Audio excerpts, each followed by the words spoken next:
Hand loaders, bullet casters, welcome back to my bench.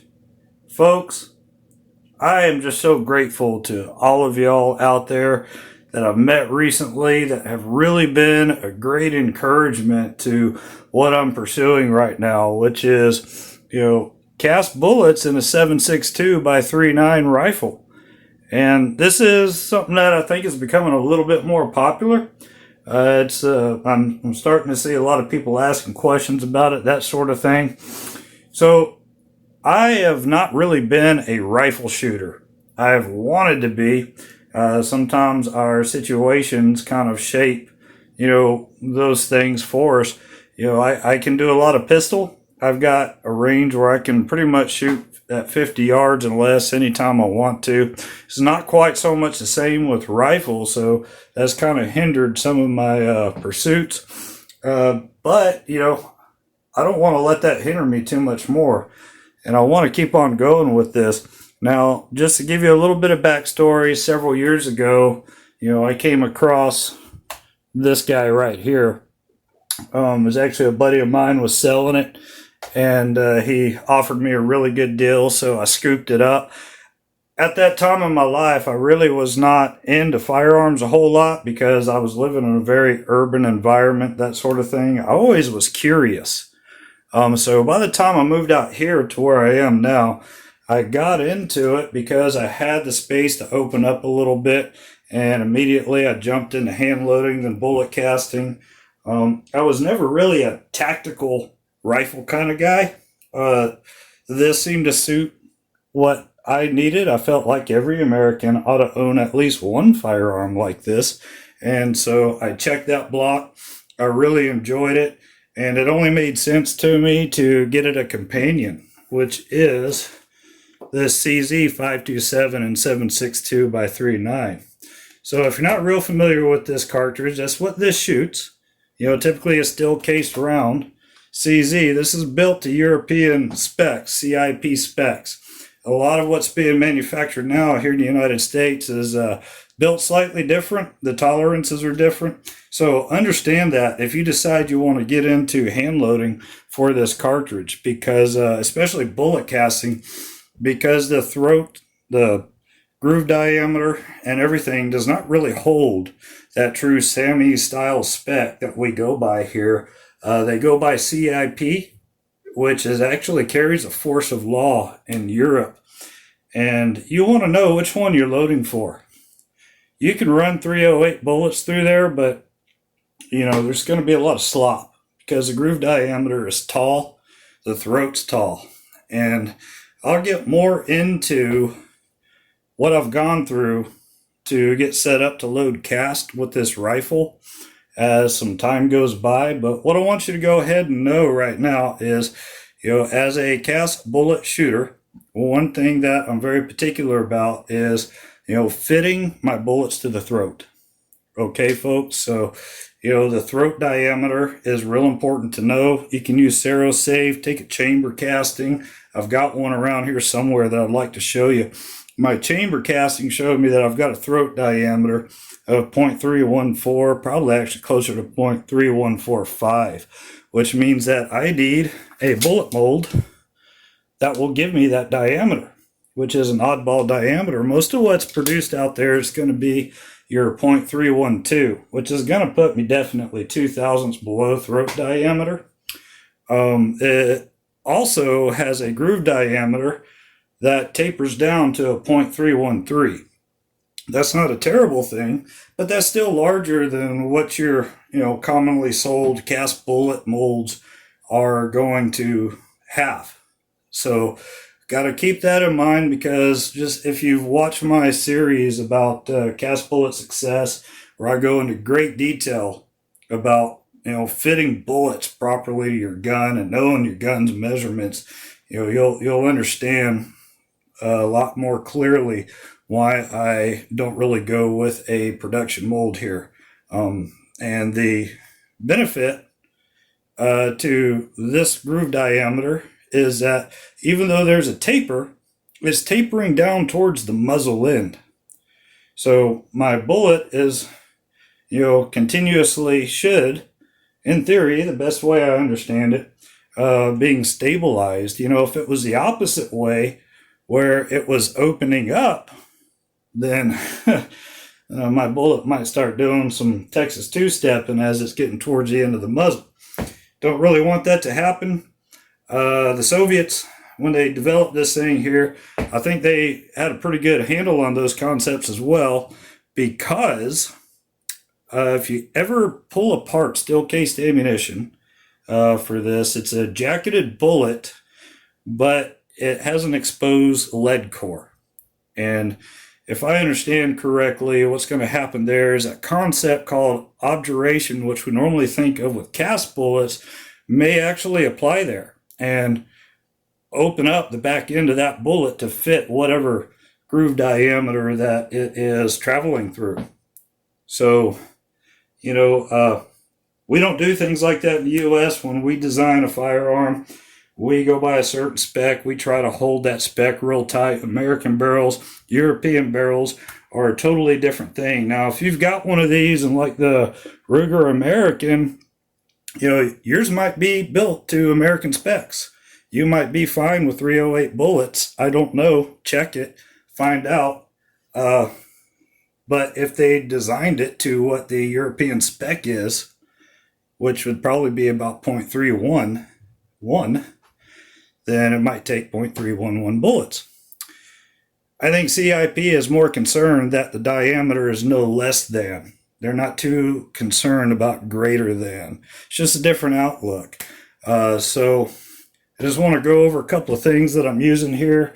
Lapua brass, it's fine brass. It's great brass, in fact. It's not cheap.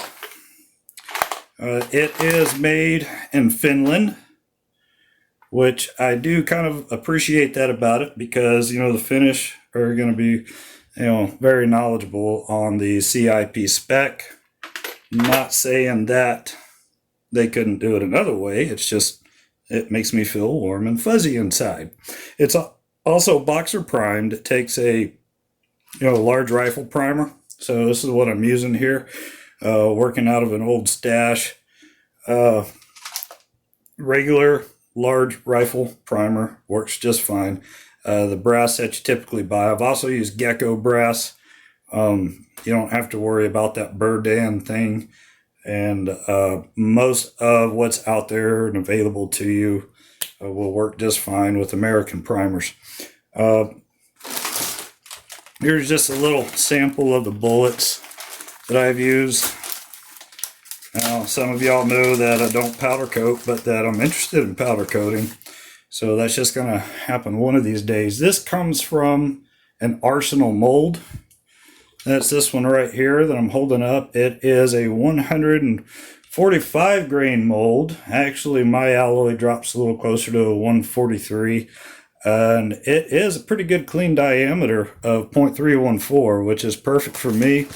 I run it through an H&I Lyman lube sizer, an old Lyman 45, actually. Something about the number 45, folks. I'm a sucker for it.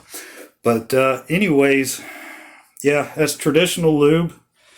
This is a lube that I was using that typically goes with my pistol bullets. BAC from White Label. It's really good stuff. I did start feeling like I needed something that was a little bit harder, or maybe had a slower flow for rifle use. So I just tried recently the 2500 plus from White Label. And we're going to see how it went. I've already done the shooting and worked up some of my loads.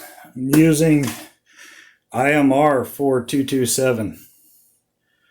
And, this is one of many powder options that are available. You can give that a try. It's also supposed to be really good in 44 Magnum, maybe even 357 Magnum. So, if it's a keeper for this rifle, then I might end up getting a larger jug, so that I like the versatility of powder. I've also used a lot of 2400, and that works with this rifle as well. Do your homework. Don't copy my loads, please, because my rifle is different than your rifle, and I might destroy my gun with my loads. And I don't want you to do the same thing either. I got no good reason to think I will, but that is a risk that we take as hand loaders. There is always a possibility for, miscalculating a variable of some sort. So don't copy my loads, do your own homework. Guys, I've got this little sheet that I've written up. This is just basically my start. I did not weigh the charges. Well, okay, I did weigh the charges a little bit. Let's see here what I used. I ended up using this new powder measure, and I really do like it. I'm going to review it. There's some stuff I don't like too, but I ended up using this. Right now I don't have a proper scale. I usually use a Redding balance beam scale. It's MIA right now. I'll go into that another time. So I have gone with Lee's method, which is charging by volume, which I've never been opposed to, but I pretty much have always done it by weight. There's a lot of hairy stuff to talk about there. I'd like to talk about it more in the future. So yeah, I just verified with kind of a cheap Frankfurt Arsenal scale that's been pretty reliable where I was at. And I think I've had some pretty good results. I've got all the range footage, and I'm going to show you exactly, how everything shook out. But I'm going to probably have to turn this into 2 different videos.